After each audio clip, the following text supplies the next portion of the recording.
Fortune synergy YouTube channel में आज आप सभी का बहुत बहुत स्वागत है। आज चर्चा करते हैं नवग्रहों में राजकुमार माने जाने वाले बुध ग्रह के बारे में। बुध का कारकत्व क्या है, बुध का प्रभाव क्या है, बुध हमारे जीवन को कैसे प्रभावित करते हैं, साथ ही साथ आपके जन्म पत्रिका में बुध की स्थिति अगर सही है तो एक निचले सोपान से कैसे वो व्यक्ति सफलता के सर्वोच्च शिखर तक पहुंच जाता है और सबकी आंखों का तारा बन जाता है। लेकिन वही बुध की स्थिति अच्छी नहीं है तो हमें जीवन में किन किन परेशानियों से गुजरना पड़ता है, इन विषय वस्तु पर भी चर्चा इस वीडियो में करने वाले हैं। साथ ही साथ वो महत्वपूर्ण 3 उपाय अगर आपने बुध का वो उपाय किया तो आपके जीवन में सफलता और लोगों की में मान प्रतिष्ठा के साथ साथ एक नया अवसर और कीर्तिमान कैसे मिलता है, इन सारे विषय वस्तु पर चर्चा करेंगे। तो ये पूरे वीडियो को अंत तक देखना बहुत जरूरी है। अगर इस चैनल पर नए हैं, इस चैनल के कंटेंट विषय वस्तु आपको अच्छी लगती है तो चैनल को जरूर सब्सक्राइब करिए, लाइक करिए, अपनी जिज्ञासा कमेंट के माध्यम से हम तक पहुंचाएं, हम उसका जवाब देंगे और वीडियो अपने लोगों में शेयर भी करें। तो चर्चा की शुरुआत करते हैं। जिस प्रकार नवग्रह में सूर्य को राजा की उपाधि प्राप्त है, उसी प्रकार बुध को राजकुमार की उपाधि प्राप्त है। ये किशोर उम्र के हैं, मतलब 12 साल से 18 के बीच में टीनेजर जो बच्चे होते हैं उसके कारक है। बुध बुद्धिमत्ता में सबसे बड़े तेज है। इनकी हाजिर जवाबी बहुत ही प्रभावकारी होती है। जो बुद्ध प्रभावित बच्चे होते हैं हाजिर जवाबी होते हैं और वो जवाब इतना सटीक देते हैं कि हम सोच भी नहीं सकते।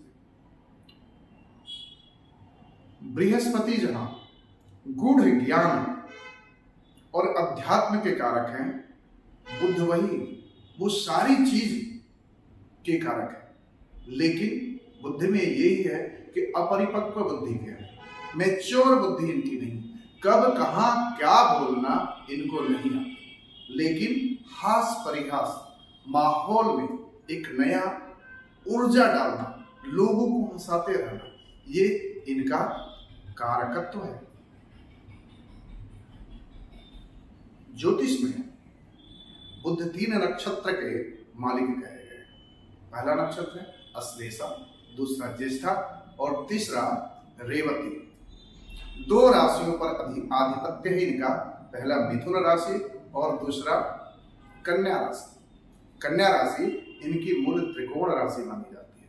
बुध मीन राशि में नीच के माने जाते हैं। सूर्य के हमेशा समीप रहते हैं और पृथ्वी के बिल्कुल समीप बुध ग्रह है। नवग्रहों में सबसे छोटा ग्रह है, लेकिन सारे ग्रह अपनी स्थान परिवर्तन गोचर के हिसाब से करते रहते हैं। बुध कभी भी सूर्य से ज्यादा दूरी पर नहीं जाते हैं, पास पास ही रहते हैं और सूर्य से अधिकतम 28 डिग्री तक जाते हैं और पुनः वक्री अवस्था में वापस आते हैं। बुध हमारे इंटेलिजेंस का कारक है, हमारी बुद्धि के कारक है, कंप्यूटर टेक्नोलॉजी के कारक है। जितने भी सॉफ्टवेयर्स आप यूज करते हैं सॉफ्टवेयर्स के कारक है, साथ ही साथ शेयर मार्केट के कारक है। इसके साथ हंसी माहौल के कारक है, हरियाली के कारक है। जहां भी चीज हरियाली आपने देखा, आप समझिए उसके बुद्धि की बड़ी वहां प्रखरता है। बुद्ध एक जीवन में नया रोमांच भरते हैं, नया उमंग भरते हैं। इसलिए कहते हैं आंखों को हरियाली बहुत पसंद है। एक नया तरोताजा आदमी हरियाली देख करके अपने आप को महसूस करता है। जिस भी जन्म पत्रिका में बुध की स्थिति अच्छी है वो व्यक्ति बहुत ही हाजिर जवाबी और सटीक बातें करने वाला होगा, लेकिन गूढ़ ज्ञान उसको नहीं है। लेकिन उस गूढ़ ज्ञान में अपनी बातों को उससे भी सर्वश्रेष्ठ अवस्था में कैसे पेश करना, ये बुद्ध को बहुत अच्छी तरह आता है, उस व्यक्ति को आएगा।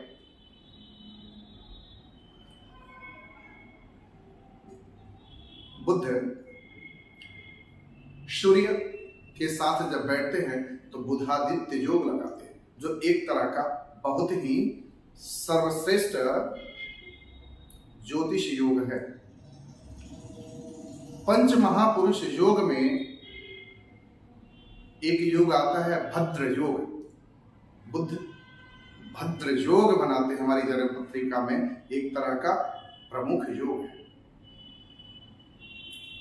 बुद्ध की स्थिति अगर जन्म पत्रिका में हो तो ऐसा आदमी मैथमेटिशियन, साहित्य, कला, खिलाड़ी, साथ साथ मित्रों के साथ हास परिहास के साथ साथ एडवेंचरस, घूमने फिरने वाला, बहुत ही शौकीन, ऐसे लोग होते हैं। बुद्ध प्रमुखतः व्यापार के कारक माने गए, धन के कारक हैं बुद्ध। व्यापार अगर आपका फल फूल रहा है तो निश्चित ही आपकी जन्म पत्रिका बुद्ध की स्थिति अच्छी है। लेकिन बुद्ध में एक कमी है कि वो बिना सोचे समझे कुछ भी बोल जाते हैं। वो अलग बात है कि वो बातें सटीक हो जाती है, लेकिन बुद्ध हर विषय पर एक पकड़ रखते हैं। बृहस्पति का ज्ञान डिफरेंट है, लेकिन बुद्ध का ज्ञान डिफरेंट है। बुद्ध के व्यक्तित्व में बृहस्पति जैसी गंभीरता नहीं है। वो चंद्रमा जैसे अपनी कलाएं बदलते हैं, उसी प्रकार बुद्ध अपना स्वभाव बदलते हैं, एक माहौल बदलते हैं। बृहस्पति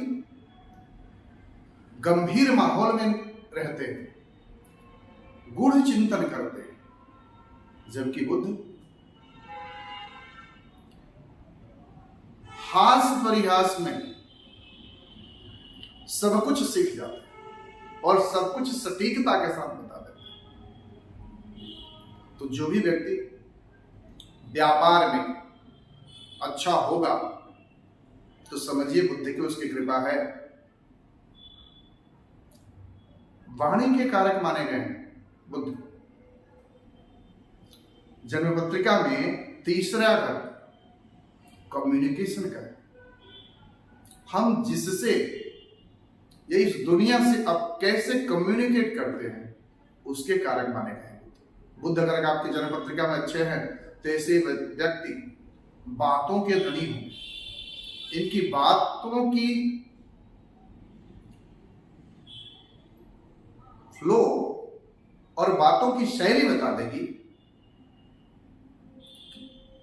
ये व्यक्ति कितना ज्ञानवान है और बातों को कैसे पेश कर रहा है। ऐसे लोग अपनी बातों से सबका दिल जीत लेते हैं। तो बुद्ध की बहुत सी ऐसी चीजें हैं कि एक ग्रह पर भी अगर कम से कम बात की जाए तो 2 घंटे तक का वीडियो बन जाएगा। लेकिन कुछ समय और कुछ YouTube की ऐसी उनके रूल्स हैं जिनके हिसाब से हम वीडियो को ज्यादा नहीं खींच सकते। तो आते हैं सीधे टॉपिक पर। अगर बुद्ध आपकी जन्म पत्रिका में अच्छे नहीं हैं तो अब भगवान विष्णु का पूजन करा। भगवान विष्णु बुद्ध के आराध्य हैं। बुधवार के दिन गणपति का पूजन भी करेंगे तो आपको बुद्ध ग्रह जो है आपको शुभ फल देंगे। सबसे पहली बात यह है कि बुद्ध को ठीक करना है या उनका शुभ फल लेना है तो दांत को हमेशा साफ रखें, मुंह में गंदगी नहीं हो तो देखेंगे कि आपकी वाणी और लोगों से संवाद करने का जो तरीका है, लोग बहुत तारीफ करेंगे और आकर्षित होंगे। जीवन में बुद्धि से रिलेटेड कहीं परेशानी आ रही है तो बच्चों को प्यार करें, बच्चों को कुछ ना कुछ गिफ्ट देना शुरू कर दें। बच्चों को गिफ्ट क्या दे सकते हैं? खिलौने दे सकते हैं, चॉकलेट्स दे सकते हैं। ये रहा उपाय। और अंततः कुमारी पूजन बहुत जरूरी है। छोटी बच्चियों का बुधवार के दिन कुमारी पूजन करें, उनको भोजन कराएं, उनको कुछ दक्षिणा दें, तो देखेंगे कि बुद्ध का सकारात्मक प्रभाव आपके जीवन में आएगा और जीवन में एक नया अवसर और एक नई दिशा मिलेगी। तो आज की टॉपिक यहीं समापन करते हैं, फिर आगे किसी और टॉपिक पर मिलते हैं।